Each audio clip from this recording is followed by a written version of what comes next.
Welcome, whoa. Welcome back to the Primal Verses, and today we're going to do our analysis of the Chapter 0. I hope you enjoyed the video that was created of the Chapter 0. I had a lot of fun going deep into the visual representation of the Chapter 0. I found it to be most insightful as a poet, as an artist, exploring the words that were given to me through my brain, so to speak, and tapping into more of it. And today we're going to do our usual analysis of the chapter, and you basically bear with me as I read the Chapter 0. I hope you find the book fascinating, and if you don't know this, there are secrets for you to uncover. If you haven't purchased the book, there are other ways of acquiring it. So let's begin. The Chapter 0. In the void, before first breath, before the word, before the light, dreams the primal architect. Oh, great, let's ruin that one up. Dreams the primal architect, the zero, longing for the one, the beginning's end. So what are we trying to understand here? So in the chapters themselves, the depth and metaphors are actually more literal a little bit. And sometimes they're abstract. But what do we see? We're trying to, first of all, you always have to look at the Chapter 0 itself. The 0 implies nothing. So it has to start from nothing. So we are taking the presumption there's always been nothing in the beginning. And the beginning was nothing. So therefore you get 0. It's obvious answer. There's another argument I was thinking of, the possibility of negativity, rather was negative before 0, but it felt a little short. So 0 felt a little more appropriate as a start, obviously, because we all talk about, the God and all that stuff. And in general, it seems the power maybe is arising from nothing comes something. And it seems the 0 is appropriate. So in here, we talk about how the void comes before the breath, implying there has to be something before even the breath. And you can see in the birth of a human being, right? You don't really breathe, but yet somehow the breath occurs in the void of breath. In the void, you come from the cell, comes from the void, and there comes life. Of course, there was something, right? There was eggs and sperm, but that's not what we're trying to talk about necessarily, but we're trying to see a relationship. And we look at the cosmic approach as well. Obviously, this is the most prominent one about the space. Was the space existence before? Was space always existent, or was no space? And I'm going to try to argue there was no space, and space is the byproduct of something, which is 0. We call it 0 because there's nothing we can describe, because we can't comprehend nothingness. We can only conceptualize, and so we have the concept of 0, because we can clearly see presence and not presence. And we can further talk about duality. This is the paradox of life, is that we can clearly see the 0 and 1s, present, not present. So again, before the word, before the light. So these, so the word and light implies before the intelligence and before the sun, before the light. So there has to be something that exists before the plane of existence that we're perceiving here. And that dreams the primal architect. This is a obviously artistic expression in some sense that I have as a poet have the right to say, well, this is a dreamer. Why do I say dreams? Dreams the primal architect. Well, so this is very important line because it distinguishes very peculiar things. So we have the dreams, the abstractions of reality, that the dreams emerge from something. Dreams are byproduct, or whatever it may be, of our consciousness, of our brain, or whatever it may be. We're still discovering more and more details, how exactly dreams are becoming. But that is an abstract logic that we are perceiving in that sense, that the dreams emerge. So something that is emerging and is the primal architect. So primal, obviously that's why it's called the primal verse. You'll see a lot of this in the chapters because it has to be something first. And the architect, something that designs. We're not calling it a god or something of that nature of divinity. I don't think it matters to have the divinity from the 0. What matters is there is a sort of understanding that the architect, the primal architect, is the dreams. It is the possibility of that entity, of that thing. And that is the expression that is dreaming the very 0 we're perceiving, because we're living in the 0. and something you'll understand as you go down as reading these chapters. And the zero, longing for the one. Longing for the one. That is the whole concept of 0 to 1, the duality of it. If there's nothing, and the nothing has some sort of intent, or in this case architect, the one is inevitable outcome, because the zero is inadvertently needs to have something that it can perceive itself with. And basically it's the presence of the zero is effectively necessate. What I'm looking for, the word necessate. So right, that's not the one. It demands one. We'll just say, I'm looking for another word with n, but necessitates. No, it doesn't come up to me, but it requires them one. And is in the beginning's end, right? So what we have here is an established logic that zero needs one. You cannot have one without the zero. And the zero is the foundation of everything that exists. Existence was nothing. Nothing existed. Think about like a computer and a program. What came necessarily first? Your computer's software requires, it was in the zero. But once it became through the hardware, it became one. Something like that. But in general thinking. And that topic of zero, of nothingness, is a lot to explore. And this is just the surface of it. Let's continue. Before the one dwells the perfect void, where forms of matter are destroyed. Yet in the space of pure negation blooms the seed of all creation. Fascinating, right? Before the one dwells. So as you can see, if you have the book of Not, the one is capitalized. It is very important in the chapter of concept of one. And you'll see a lot of it. It means a couple of things in general, but we are not going to get too much into one at this point, as one is something you discover as a seeker at the chapter 61. But for now, we're just talking about the zero as the foundation. So before one, right, dwells the perfect void. So it has to be perfect, and it has to be zero. And it has to be perfect in a sense because it is where forms of matter are destroyed. It has to be a place where matter is somehow destroyed, because there's no matter. So all energy or forms have to be destroyed in zero. Absolutely nothingness exists there, except the nothingness itself, whatever that may be. So that's a question for both of us, to discover what is that nothingness, or what is this gap perhaps. Maybe the nothingness is just like a portal, maybe a state. Anyways, we'll further discover this. It is a space of pure negation. So it has to be a place where no existence can exist, because it cannot allow it to have, because there can only be one, zero. Zero, the only nothingness. There can be not necessarily be multiple of nothingness. There can only be nothing. Let's continue. So, and then there blooms the seed of all creation. And the argument is, from nothing comes something. And whatever that may be, that is the source we need to investigate. How can it possibly be that from nothing comes something? And that is the source. We're going to discover that a little further. And so in this nothingness, something blooms, something seeds, and we can conceptualize. We have to wonder what is that ability of nothingness that stirs into something. Perhaps the fields, perhaps something we call nothing isn't really necessarily nothing, but is whatever that state of nothing maybe never left, or that there's something going on here, and that is something to be explored. And we continue. So chapter 0.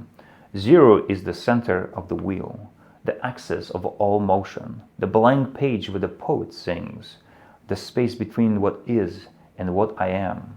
In nothingness, the something stirs, like dreams that wake within the mind, where every is and was occurs, and time itself becomes entwined. From 0 holds what one cannot, infinity. There's a lot to unpack, as you might have figured out. The chapters are structured in a very interesting way. They have a pattern. I believe, let me see, 1, 2, 3, 4, 5, 6, 7, 8. There are 8 chapters. If you include other things, there's primal number of 11.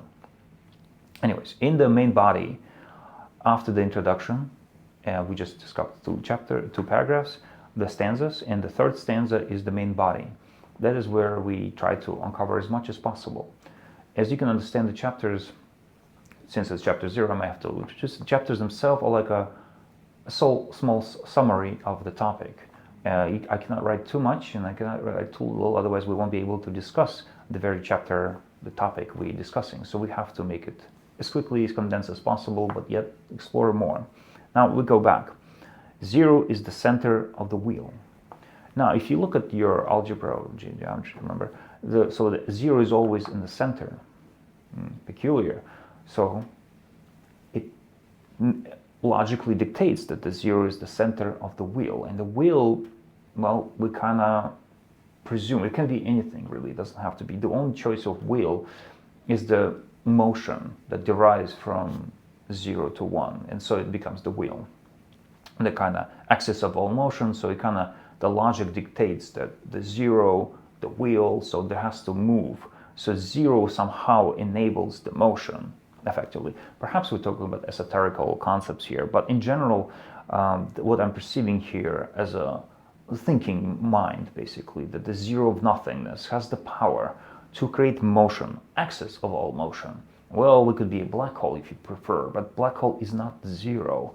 0, perhaps maybe we're perceiving the effect of some sort of form of nothingness to something, but is black hole really nothing? I don't quite think so, because it derives within existence, so it cannot be. Perhaps it's just an illusion, a reflection of the 0. A blank page where the poet sings. So it's just a interesting expression to get you all entertained, if you will. In the space between what is and what I am. That one, this line, first of all, the is and what I am have not been yet established for context of the chapters. And you can see is capitalized. And that is quite something powerful. Well, you can almost talk about in the sense of divine.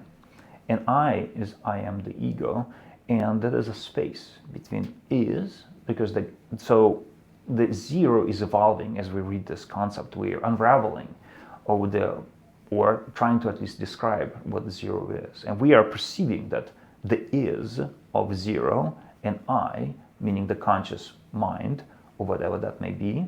And so there is a gap, or the space between those two things are kind of in part of the 0 kind of expression. So there's no difference. So, or rather, the scope of God and I are in the same category. And in the nothingness, the something stirs, right? Basically, nothing is not quite nothing, and that is something we have to continue to look into. What is it that stirs? Figure out what is that something stirs, and I wonder if we will eventually figure out. I wonder what kind of power we will unlock as human beings or species, or whatever they may turn into millennia down the line. Like dreams that wake within the mind. Again, we're coming back to dreams, and it's going to be a lot of big trope on dreams. Mostly, first, I hope you all enjoy your own dreams. It's some kind of a mechanism that we use to prepare ourselves for the future, create unknowns, play out virtual reality in the head.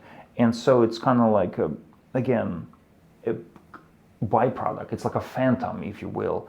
The 0 creates the phantom of reality. And so it becomes the dream. So that's why it feels like a dream, even though it has rules.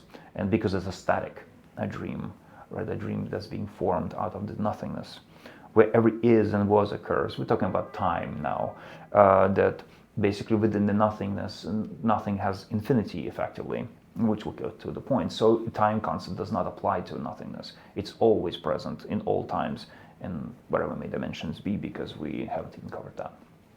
So, and time itself becomes entwined, because this is where the time starts to emerge, so to speak, because of the motion that the nothingness is creating. The 0 has that power, and we talked about, for 0 holds what one cannot, infinity, and that is the fundamental source. The 0 basically foundation of all. So it has to hold infinity, because it has no infinite potential to become anything that is. And one cannot be infinite by definition, as one can only be one entity, and zero is the potential of infinity. So we already have established some sort of certain logical truth about the zero and ones, and how the zero starting to create something within itself and giving life. All right, let's continue. The one needs void to hold. The song needs silence to be heard. From empty space all stories are told. From nothingness comes the living world. Zero is the source within, where spirit's journey can begin. All right, wow, this is a lot to unpack here. The one needs void to hold. Basically, without zero, without nothingness, one basically could not exist. So it has to have that power, whatever that may be, of nothingness. So nothing is not nothing per se, but whatever that is, like imagine the powering your computer right now, or your phone, well, that needs to hold for your software to work. And the software does not know necessarily about the current that's running through your CPU, the motherboard, and the like. All it knows is that it's getting the bytes necessary and power to run itself. It does not really matter for the software, it's just binaries. So that's why one needs the zero to hold. And when a song needs silence to be heard, well, that's kind of, again, poet's expression, if you will. Without the silence, can there be songs? If there was just too much noise, can there be anything? So there has to be that beautiful silence, and that's what zero creates for us. The necessity to appreciate reality with the gap of patience, silence, time, distance, all those things that derived from this. From empty spaces, all stories are told. It's the same kind of iteration that we are the blank canvas, allowing us to write our own stories. That is, again, coming from the zero. We are born from zero. We have zero memories. We're building ourselves, and I think there's something special about that to express. From nothing comes the living world. Of course, this is another, manifestation of the matter. From zero, we have to give thanks to that ability to have realities. Thank you very much. It's amazing. Even if we create future illusions of matter or virtual realities, or all of this is just a game, it doesn't matter. From nothing comes the living world. Matrix, even, if you will. And zero is the source within. That is basically established the foundation, whatever it may be, and where the spirit's journey can begin. And this is the fundamental concept. Zero in spirits, they're aligned, because before matter, the spirit becomes your journey. Because it's the fastest traversal entity, being whatever thing it is. And we can further explore the spirit in later chapters, but in general,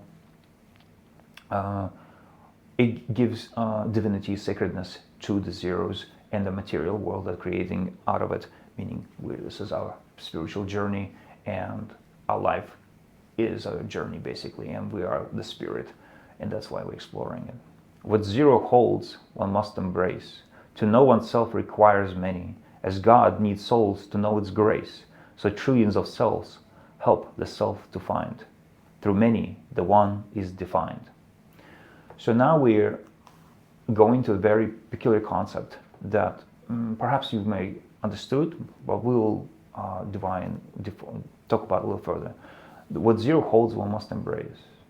So in general, one must embrace the nothingness, that this empty silence of who you are, the true self. To know oneself requires many. This line is very important to understand, that you are not yourself alone. You are many things. The human is not one part. We are many parts, the cells, organs, tissues, everything, bones. We are many things that make up one.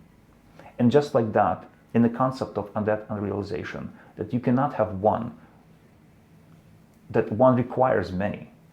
Basically, one does not derive. It's just the mathematical paradox. We always think in math of 0, 1, and 2, 3, so on. But in reality, the 2, 3, 4, and so on makes the one. That's why when I talk about capitalization of one, you have to understand that one always requires many. You cannot have one without many. Basically, it's always, it kind of actually, because the direction of 0 to 1, by the time you get to 1, there's already many forming. The 0.1, 0.2, those are fractions you see, they are deforming. So like imagine a cell, division of cell, all of that is deriving to the one, and it's continuous, but one self.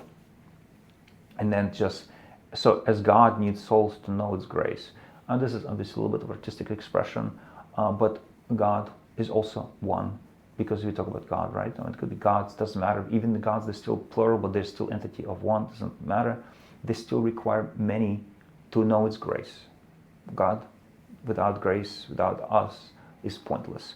So trillions of self help the self to find. Self, also capitalized. So anything that you see capitalized has a certain meaning within connotation of Primal verses. So trillions of cells help the self to find.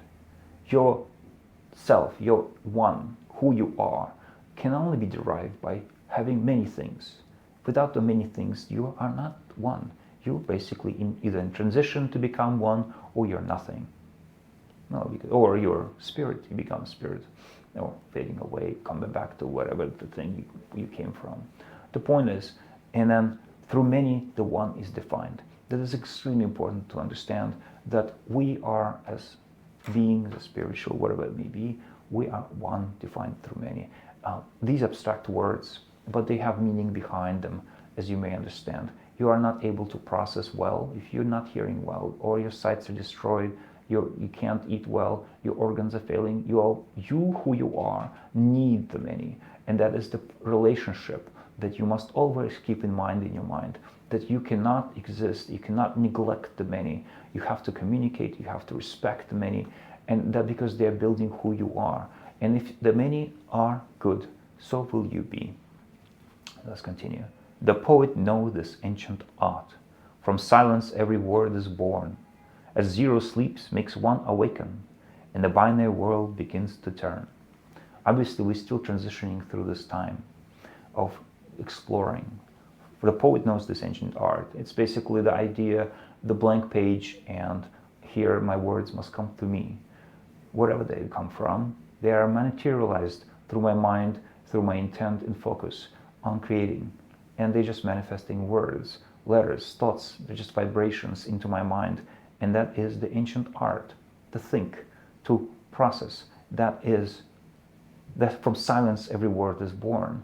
That from nothing something is born. We not used to speak English, not used to speak different languages. There were other things, other voices used to make back in the day, before we came to be who we are now. And perhaps in the farther future we won't even think as we do now. The words will transform, the thoughts will to become something else entirely. But until then, that is what we perceive. The thought, the brain that is generated from us, the cohesion, that is something born. And that comes from silence. It does not come from the noise. And the silence itself is not quite silence. And that's the correlation between the zero. Are you truly quite nothing? The zero sleeps makes one awaken. It's just what we discussed. So in the silence, perhaps it's the field, it's the vibrational area that creates the feeling of thoughts. So something that vibrates, it's still not nothing. And perhaps that's closer to zero, but not quite by definition of zero. Maybe the fields themselves have the power. We'll have to explore that further. And the binary world begins to turn. So as you have the silence in the soul, in the word, you have nothing and one. So therefore, the binary world begins to be created because of this correlation. So now we have these two logical establishments coming together. Before you were, the zero waited. After you're gone, it will remain. And then it's a break, all is created. And it's silence, no loss, no gain. Well, obviously, before you were, the zero waited, because zero was always here. Without you, it does not need you. You are the byproduct of it. It's the master of creator. When you're gone, it will remain. No, how can you argue that? And it's embrace, all is created, because from nothing comes everything. So all is created. Of course, if you read, actually all and is are capitalized because they have different meaning. And it's silence, no loss, no gain, because you come back to the nothing. You come always back to the source. And we'll talk more about the source. So let's chat with the last paragraph. Zero is the paradox solved. To be nothing is to be all. To be one is to be many. And out of many, God is born. This may be a little bit provocative to some because they have their definition of God, and that's fine. We can have a conversation about that, hopefully civil. Zero is the paradox solved. Basically, the argument I'm saying, there's nothing, the zero itself solves the paradox. To be nothing is to be all. So the all is nothing. Nothing is all. So from to be, because nothing is the infinity, that nothing is all. It's everything. It's everywhere. And to be one is to be many. You cannot be one without the many. That because that basically, you can write an equation for that perhaps. Maybe we can find some sort of solution there. And out of many, God is born. Because whatever the God definition is, it requires many. And out of many, God is born. Therefore, all you are God to yourselves. Every day, you make God-like decisions about your well-being, your body, your mind, your state. Selves demand or don't have the power to end you. Only you, the God, can end yourself. Don't do that. But what matters is that realization that you are effectively God to your body. You're divine in that sense, and all other beings are in the same boat, the same way.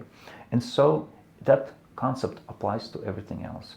Any organism, any structure, any pattern that has many will create a godlike thing. So out of many human beings, there is a God. We are the body of human psyche, human intelligence, human spirit, so to speak. And there are human godlike being, entity exists out there for us to find. And it does not like cells, we have no power to communicate, but trust me, when we work together in cohesion, that being as God will thank us for it. Just like our cells working well together with themselves, they will thank us for taking care of them. So this concludes the chapter 0. I hope you will enjoy it as much as I do, especially the music and the visual representation of this chapter 0. And we will continue further to discuss these chapters on a weekly basis. But in general, I hope to read this chapter and think of it more of a philosophical and less so as a poem and more of a question and a theory, so to speak, that is trying to speak to you about what God, one, and many stands for you and the world itself. You are not just a piece of poem, you are something greater. You're part of something important. And our job on the spiritual journey is to continue this greatness, especially in the age that's coming to be, as we create our own first artificial intelligence down the line. And in this time, it's more important than ever to capture humanity and bring it back from the noise that we are building for ourselves and focus back into the core, that we can further advance ourselves and future generations down the line. Our ability to change the course of human history is always around the corner. All we have to do is just start small steps, but big consequences if you follow through, and the end line will be more rewarding. The space is very big, and bigger than you can imagine. And it's only the things we perceive. The zero is nothingness, so it is infinite. And time is not really relevant in this matter. You don't know if the Big Bang was just the first of many. And if it is one of many in infinite of space, what other things have been here for a very long, long time. And they've been here and they've seen almost everything. Let's make sure they'll see us too. On that note, thank you very much for listening. Bye-bye. Oh yes, and if you like what you saw, don't forget to check out Patreon and Primal Verses. And I'll see you on the other side. Take care.